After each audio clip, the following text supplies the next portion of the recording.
Everyone. देखो अभी जो लास्ट वाली जो वीडियो थी एक्चुअल में आपको कैप्शन में भी लिंक मिल जाएगा और साथ के साथ आप वहां से भी बहुत सारी चीजों को क्लियर कर लेंगे।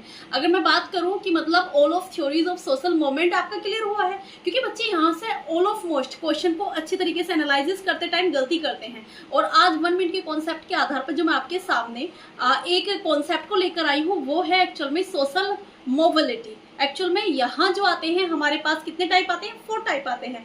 फर्स्ट टाइम की अगर मैं बात करूँ हॉरिजॉन्टल मोबिलिटी है।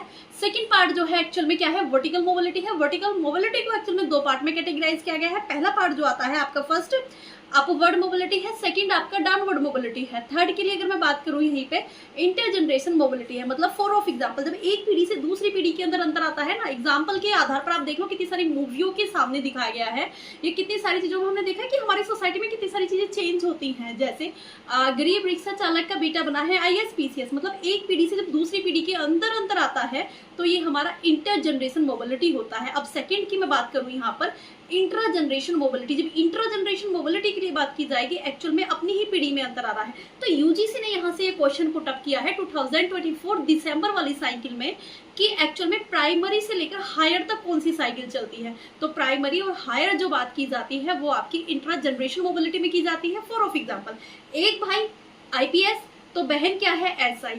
ओके मतलब एक सिमिलर तरीके से आपको पूरे कॉन्सेप्ट को क्लियर करना है। नोटबुक लेनी है, नोटबुक में सारी चीजों को मेंशन करना है और मेरे साथ जुड़े रहना है बेटा, क्योंकि दिसंबर तक आपके लिए सेशन बड़ा ही फ्रूटफुल रहेगा। मेरी वीडियो अच्छी लगे तो लाइक करो, शेयर करो, चैनल को सब्सक्राइब करो। So thank you for everyone that was watching me. Join me in this session. So bye bye, take care.